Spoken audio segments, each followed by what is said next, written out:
Hello, thank you for checking in and being with us this time. We're going to be finishing our discussion of G.K. Chesterton's Everlasting Man. So if you were here with us last time, you would know that G.K. Chesterton basically wrote this, it's a progress of world history, right? An outline of history, as he calls it, that was going to sort of challenge this secular kind of outline that was put forth by H.G. Wells. So he's combating this with his own outline that is going to take a much more Christian, religious type of stance. And so part one was kind of dedicated to this history of man, right, and looking at how man developed. But it's going to not be limited to just man in part two, right? We're going to talk about one man specifically, and that man is Jesus Christ. And you can see the parallel here between the development of man and the development of the Christian religion. So you have this man, right, the creature of man, and the argument in part one was that this man is so fundamentally different from every other creature, to the point where you can't just say it's a degree. Right, a difference in degree between man and beast. It's a difference of kind. The man is a totally different category than anything else on earth, right? You can't just say that a man is an intelligent monkey, right? A monkey is not capable of art. A monkey is not capable of creativity or thinking about God or any of these things. So now we move on and we use the same analogy to look at Christianity. So is Christianity just another religion? Was Jesus just another wise man? Was he just another prophet? Was he just another Buddha? Or was he something fundamentally different? Was he something in a category of his own? And is Christianity as a religion in a category of its own? So G.K. Chesterton is making the argument that yes, Christianity is something so radically different from everything that came before it.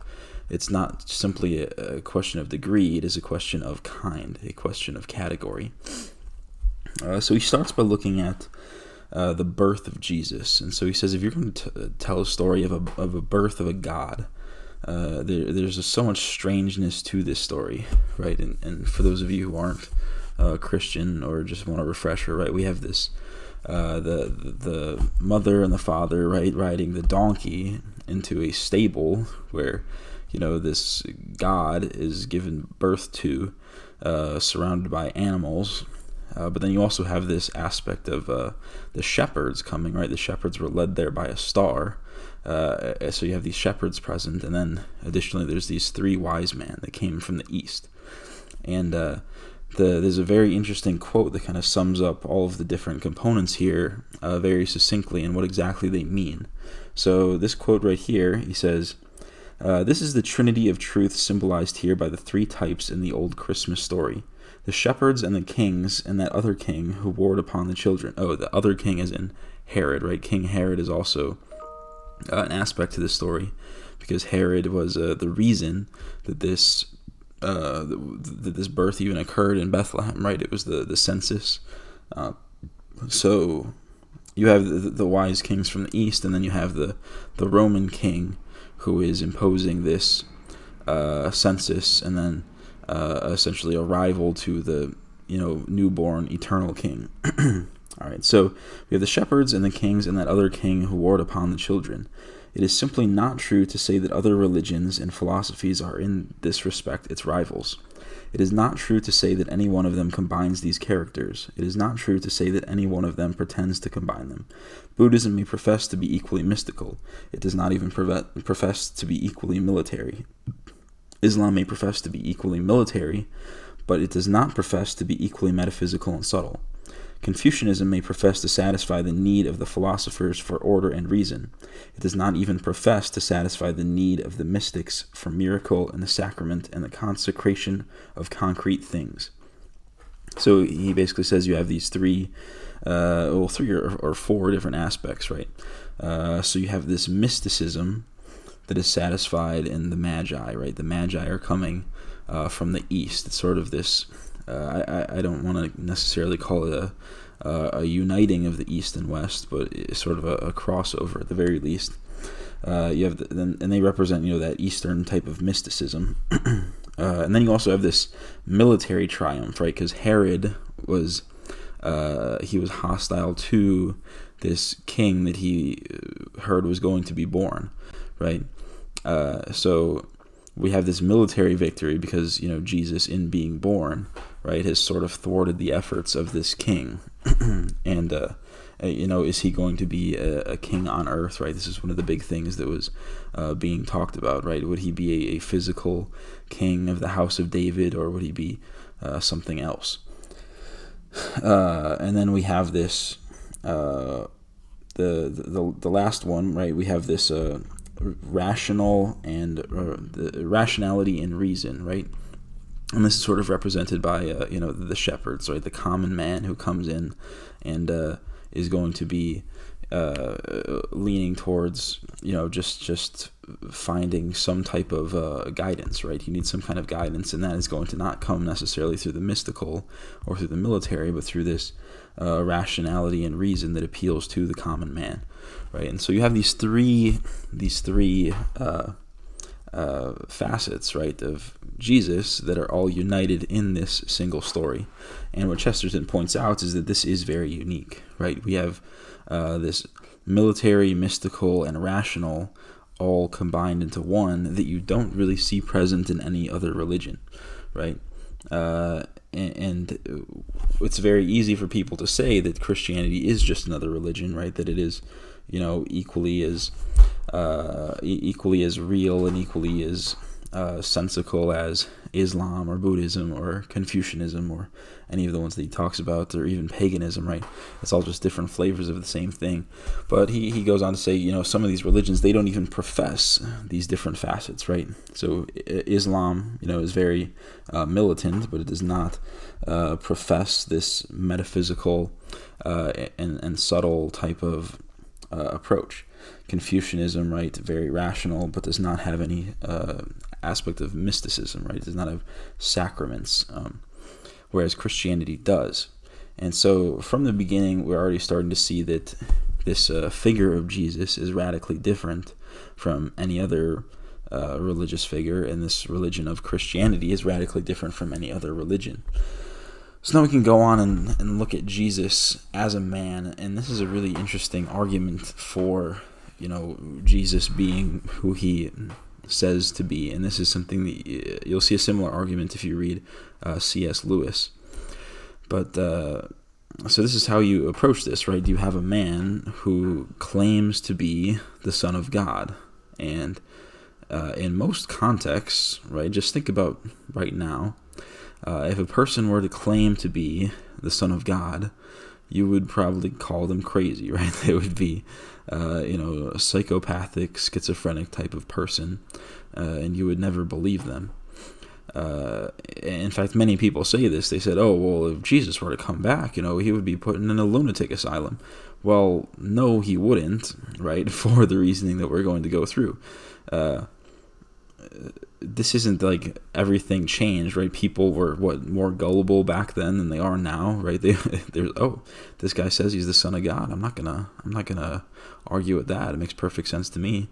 No, it's like that's farcical. There's you're really oversimplifying something that's very quite complex. Another thing is, this man said he was the Son of God, and people believed him, right? And he says, this is something that Chesterton outlines very clearly, as he says, if he was not the Son of God, and he was the type of person to say that he was the Son of God, you would think he would be like we would imagine, a schizophrenic, crazy, but then also, highly hubristic and lacking in wisdom, right? He would have a very, self-important philosophy, and basically, puff himself up to be more than he is.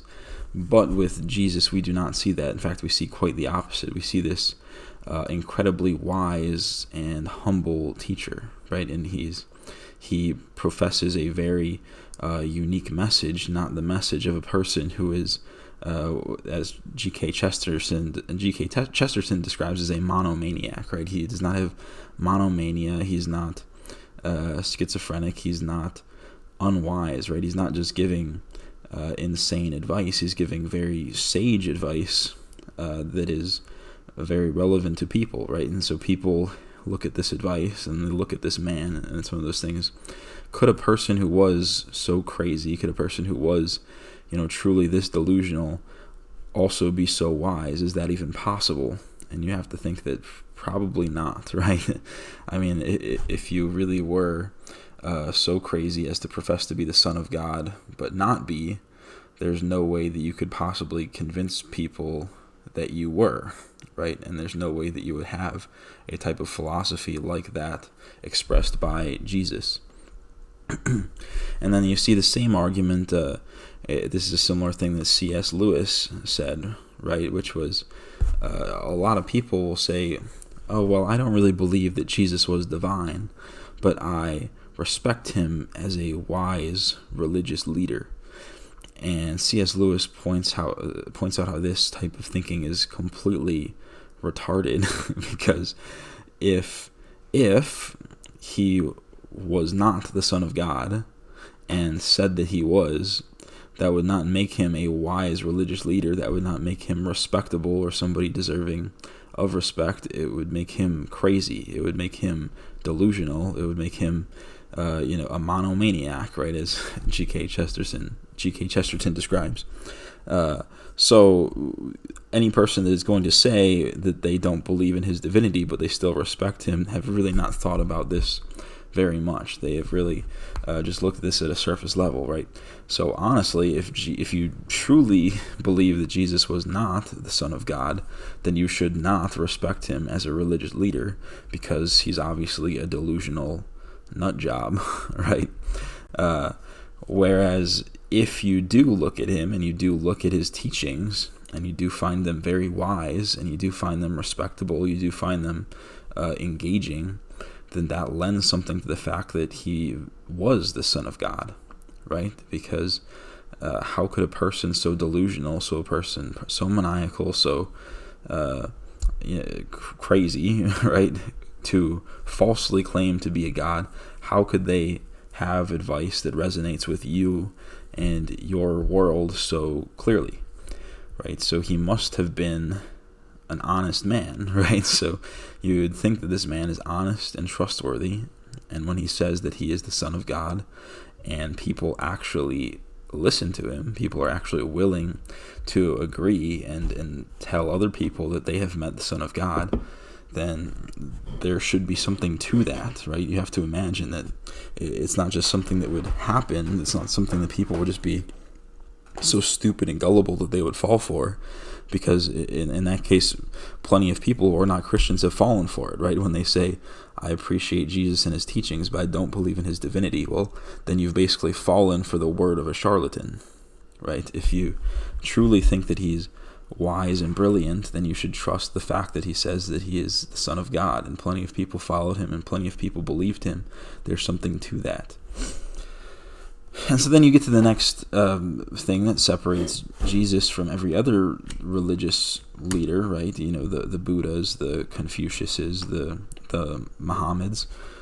Not a single one of them made a single claim close to this, right?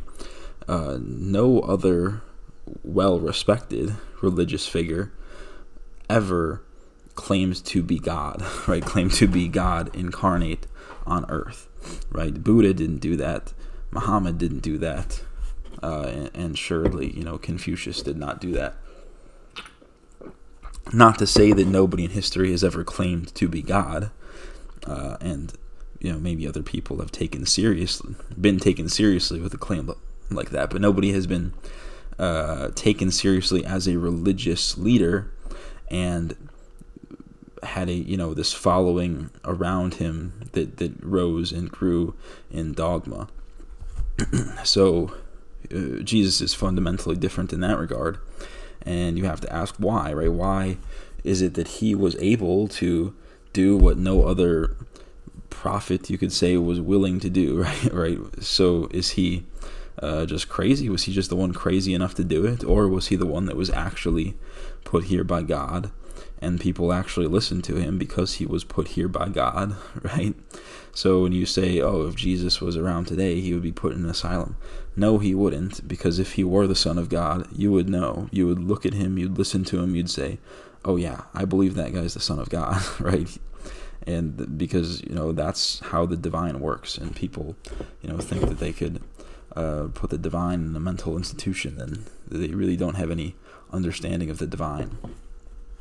So, in this sense, you start to construct this view that Christianity, and specifically this figure of Jesus, is nothing like any other religion, right? You can kind of blast away this idea that, he was just another in a long line of great religious figures. He was, in a long line starting with, Confucius. You could even throw like Socrates in there, Homer even, right? You put all these wise men espousing some type of moral, mythological view, and he's just another one of them.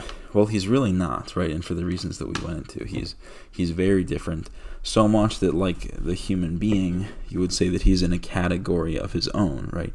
He's not just, the best of the religious leaders. He's not just the most successful, right? The most widely appreciated. No, he's fundamentally different in such a way that nobody else is like him, right? No other religion has any of these qualities. No other religious figure has any of these qualities. It's a totally different category.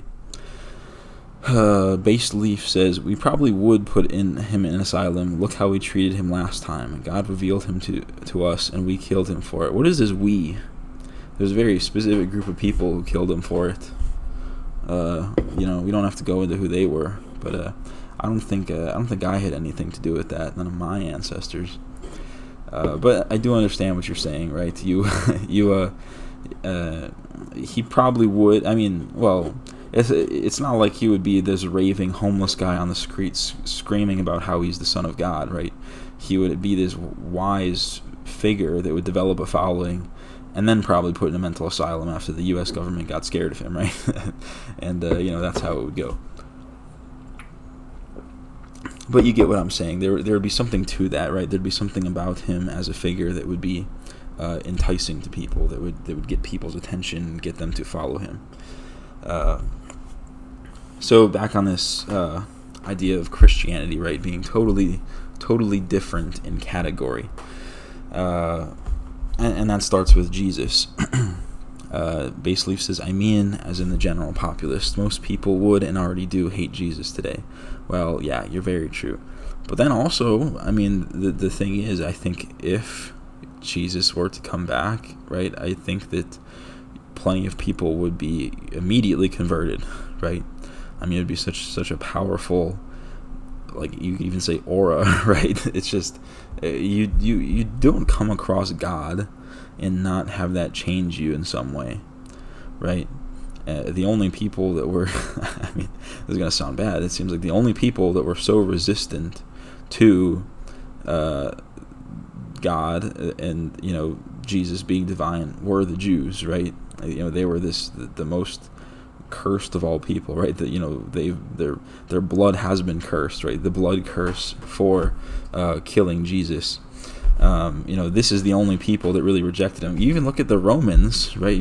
Pontius Pilate was quoted. He's like, yeah, they think this guy is a god, and I think there's something to this. Like, he just has such a way about him that you can't help but think that he's telling the truth. And there's plenty of Roman, how would you say, anecdotes like this, right? You can find plenty of Roman writers that talk about Jesus, and they all talk about it in this kind of reverent way. Nobody's like this crackpot idiot. No, they all have a certain reverence. They say, yeah, they worship him like he's a god, and he says that he's a god, and people believe him, and he's making all these teachings that are really resonating with people, and there's something to this, right? So very, very interesting stuff. But yeah, I do get what you're saying. I mean, we're just such fucked up, degenerate society right now. Maybe we would kill Jesus. Who the fuck knows? All right, so then talking about Christianity, how is it different? And how is it true, you could say, right? How do we know that Christianity is the true religion? What makes it like a true religion? And you say that Christianity he says that Christianity kind of has the answers, right? It was this solution to everything. He provides, the path of world history. He provides a revelation. He gives you this moral code, this doctrine. There's no more questions, right? There's nothing left wanting from the Christian religion, right? If you follow the combination of Scripture and the Church. Christ himself said that it will be the people of the old covenant that shall be cast out, and it will be the people of the east and west, Gentiles, that will embrace him. That's pretty awesome, actually, and very true, right? We know that the people of the old covenant, they got some problems. So we have Christianity, right? Radically different, provides this solution. It's sort of like, where has all of world history culminated to in a single point? That was, the birth of Jesus, and everything after that was totally, radically different, right? You have this totally different category. You've changed the calendar, all of these things. It was just a world-shifting event, and he describes it, it's not that the world shifted, it was that the world was put back into focus, right? So it was almost the world was out of alignment, and the shift that arose with Jesus put the world back into alignment, and therefore everything was permanently changed, but in a good way. Then he goes on to talk about the history of the church, and it kind of winds around and he uses some language that I think is a little bit hyperbolic, right? He talks about how the church is constantly in this state of death and rebirth, and the church is unkillable. And I think that's not exactly helpful language. I think all you have to say is that there's something to the church because it has been able to overcome everything for the past 2,000 years, right? What other institution, specifically, not even just to say an institutionalized religion, what even institution has been going strong for 2,000 years with a pretty much unbroken chain of command that still has worldwide influence? Absolutely nothing, right? Not a single nation, not a single organization, not a single religion, nothing else besides the church. Why is the church so transcendent, and that it is able to do all of these things that nothing else in history was ever able to do?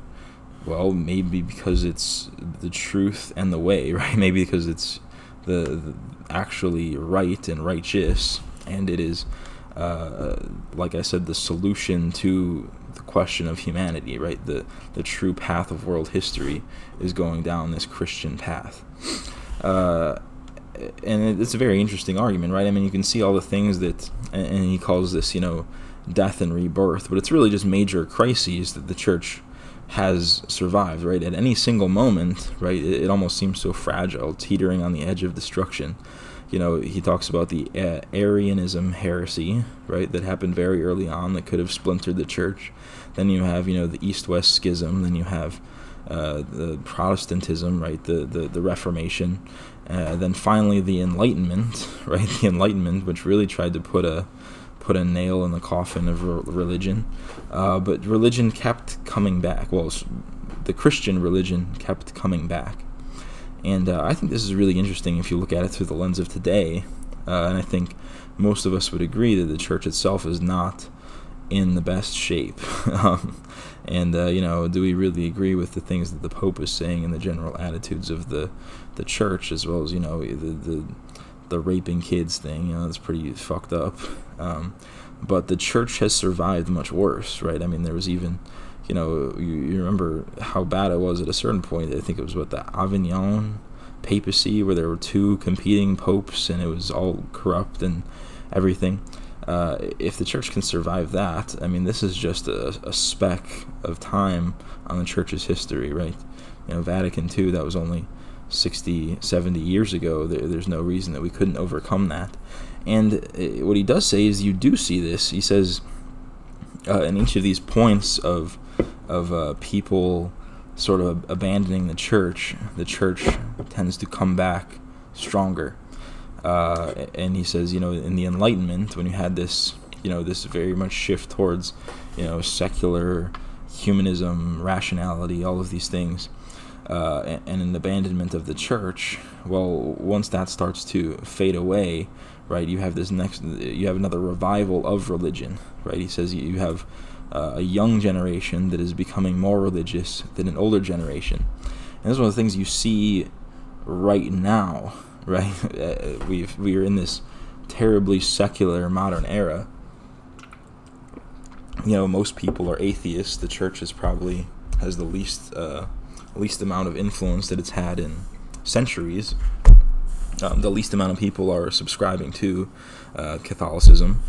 But look what's happening, right? You have this whole generation of young, traditionally Catholic men, right? Because they're searching for the truth. They're searching for something greater, right? They're looking for the true way. They're looking for the answer to these questions. And if Christianity, right, is the true answer, naturally, as soon as they go searching, this is where they're going to end up. They're going to find their way to the church, and they are going to become a Christian, right, in search of truth. So this is something that is, happening right now, and we'll see where it goes. I mean, is this just going to take off, right? Are we going to have, the most religious generation in a few generations, and is the church going to be reclaimed and become, the same traditional church it was, pre-Vatican II? And I would say, if you believe in the authority of the church, and you believe that this church is ordained by Christ and given the keys by Peter, you would say, yes, it is going to conquer, it is going to come through. This is just another roadblock on the path of the church that, Chesterton pointed out how there's been so many of those. So, looking at the overall history of the church, it is just so improbable that it could possibly have existed this long. It gives credence to the fact that there is something special about this. It is a religion unlike any other. It is an institution unlike any other. It is in a category of its own. That was pretty much what they went into, what he went into with part 2. I think I had a few more quotes that I found interesting.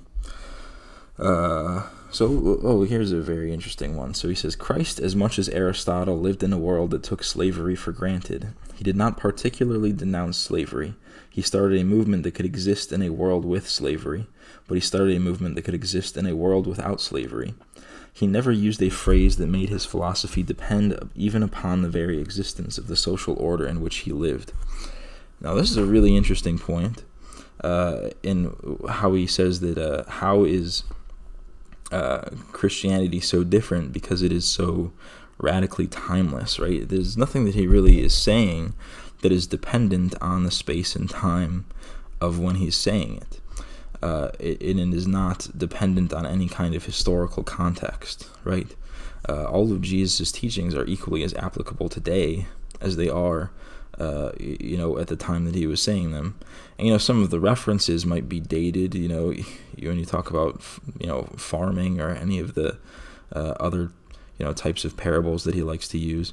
Mentions wheat fields a lot, but that's still just as relevant now, right? The meanings behind these things as they were back then.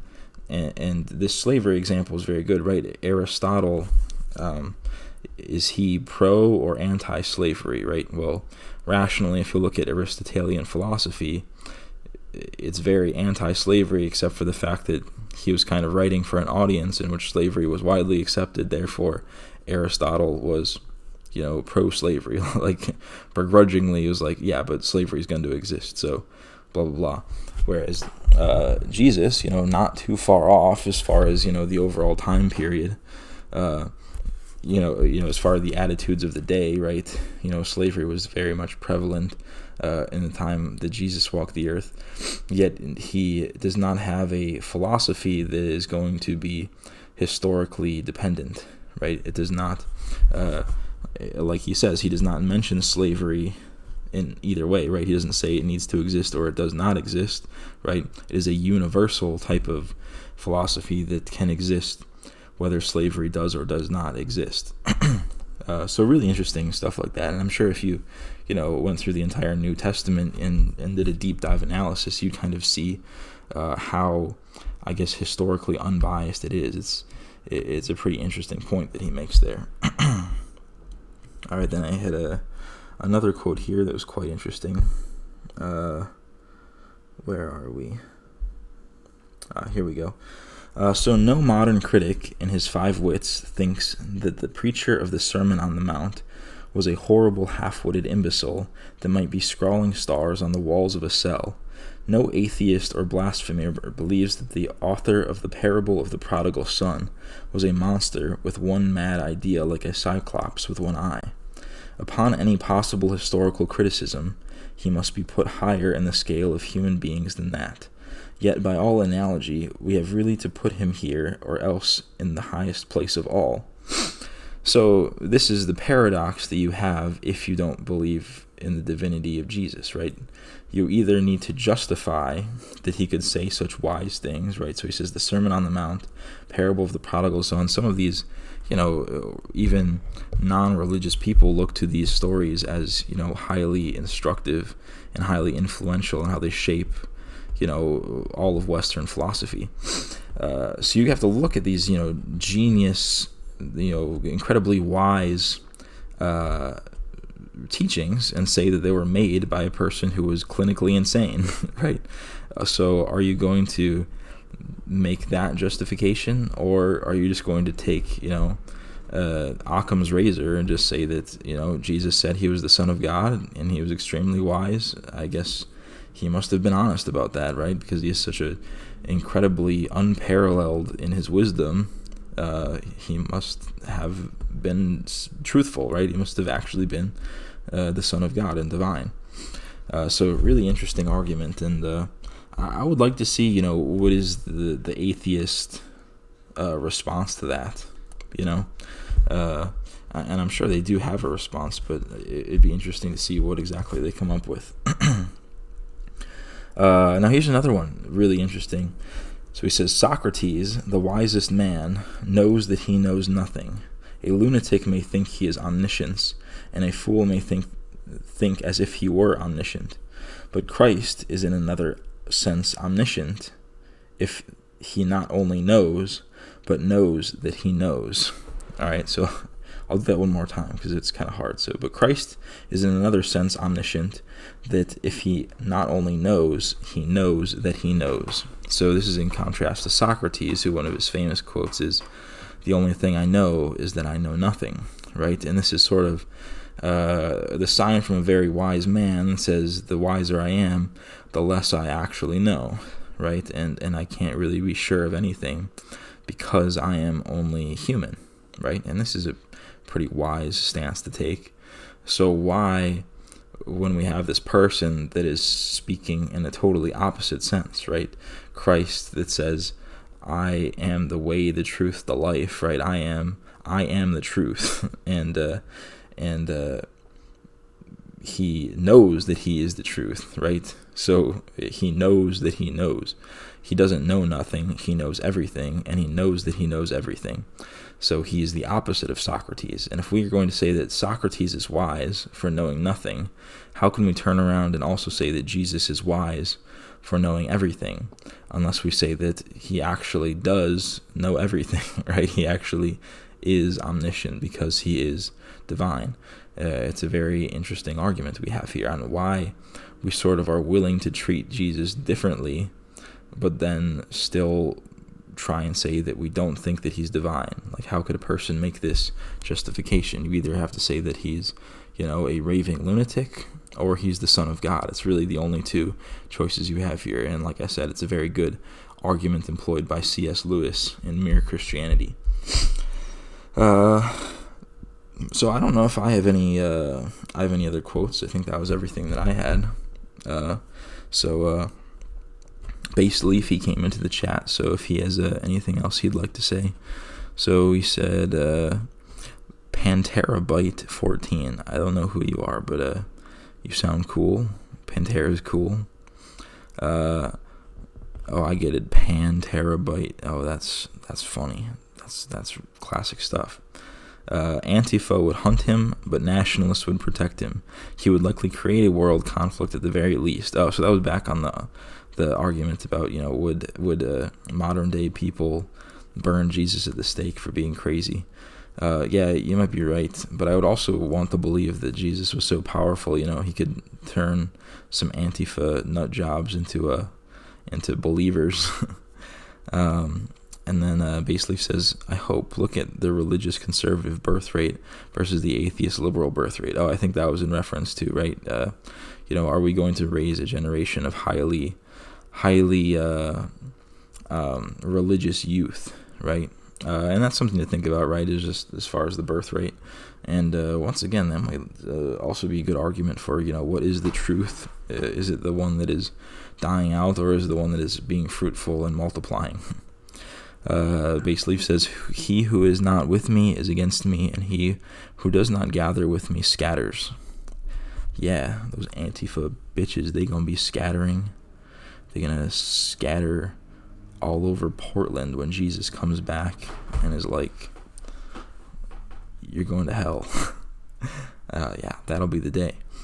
Okay, well, I think that's about all I have. I think that was a good discussion. Thank you for watching. I'm going to sign off. And for next week, the book that was selected, this one's going to be very interesting. Rene Ganon's The Reign of Quantity and the Signs of the Times. So earlier we read The Crisis of the Modern World by Ganon, and he's a very interesting thinker. And this one is a much larger work by him, so it might take a few weeks to get through this one, but it should be interesting. I'm looking forward to it. So thank you guys again, and I'll see you next week.